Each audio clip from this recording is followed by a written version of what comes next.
similar to the words that Mitt Romney used the other day, of course, and others have been bringing up. Assuming that Trump wins the nomination, I know Marco was still in the game here, will these words come back to haunt the Republican Party? Is it going to be something that's going to be very easy to pick up by Hillary Clinton or anybody else that wants to say, look, your own party doesn't trust you, listen to this, listen to that? That's a great question, and I know they asked that in the debate too about what's the long-term repercussions of rhetoric. I think you still got to default to honesty. I mean, I think we're looking at what is happening, and I think it's an honest. It's what's happening, and I think the repercussions politically may not be good, but I would much prefer to see somebody be honest about what they're seeing and what they're perceiving, rather than just try to say, okay, Donald Trump is going to be a great president. Could I jump in on that one too? Elections are always about two choices. And if it my answer to would I vote for Donald Trump, my answer would be if I have to. But I don't think we're going to have to. But again, they're about two choices.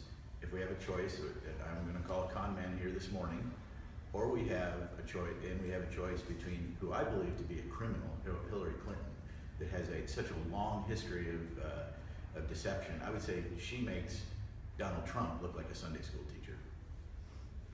So if that's the choice, I would go with Trump, but I don't think we're going to have that choice. I think we're going to have Marco Rubio as our nominee and our next president. What makes you so confident at this point? Well, again, I think after the circus of Trump starts to wane a little bit, I think Marco Rubio will stand out as the person that can bring the party together and also the country together. And that seems clear.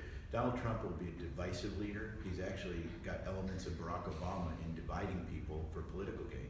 Marco Rubio is the opposite. He brings people together. We've seen him do that in the Florida House of Representatives and also in the United States Senate. And I think that all you have to do is look at his experience as Speaker and some of the things that he accomplished. He came in when the budget was dropping and had lower budgets than the Senate and certainly Charlie Crist. In fact, I came in the House the year he went out. He cut my pay as a legislator. So we need a president that's going to be fiscally responsible like that. It was 2.5%, by the way. Mike, what do you expect Trump will be saying today? Anything that people should be paying attention to see what he says or doesn't say today? Well, he's going to say the same thing over and over and over. That's what he's been doing. I think he's speaking in Kansas as we speak, and I think he does the same. He does the same shtick everywhere he goes. It's really non-substantive, and like we discussed earlier, he can be downright mean, and I doubt he's going to change his tone at this point. Do you think it's smart? I mean, looking forward right now, the party right now is so divided with so many candidates. Do you think it might be smarter? I know Carson just dropped out. Do you think it might be smarter for either just throw in the towel so that Trump doesn't get the nomination?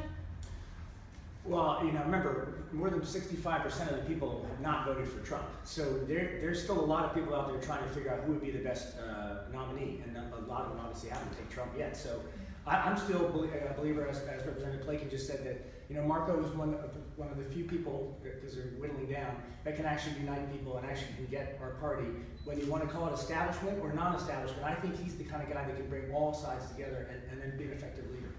He just mentioned establishment. What I find odd about when they refer to Marco Rubio as the establishment, I was there in 2009 when he took down Charlie Crist. I was there the week they were trying to get him to run for Attorney General. It was the week I endorsed Marco Rubio. He was in my office, and everybody was trying to get him to run for Attorney General, and he felt called to run to the United States Senate. He was down 30 points to the sitting governor of his own party. Most people would think that that's a heavy lift or some even crazy to take on that type of task, and he did it. So when I hear him, being some establishment figure, he is the insurgent here. He is the one that can take on the status quo. I've seen it firsthand. I was there, and I believe he'll do that again. Is it troubling to see in the latest polls, Rubio's actually down in his home state here? Is it troubling to see that Trump's ahead? Well, it's troubling to see Trump ahead on anything, certainly. But again, there's still, I think, 12 days. They're all in. Campaign offices open. And one element, Trump has won some of the other states earlier. that have had open primaries where people from other parties.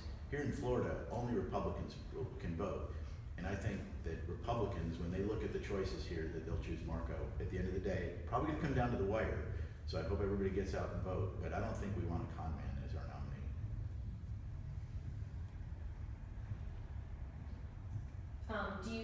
What do you anticipate in Florida looking forward? I mean, if he does, say he does lose Florida, do you think it might be a good choice for him to pull out at that point? Well, I think if you know, again, I don't think we're gonna have that choice, but God forbid we did, it becomes a much more difficult battle. We certainly, I would acknowledge that. But that's a discussion for another day. Right now, we're here at the headquarters, and people are starting to filter in, and we're just focused on winning Florida.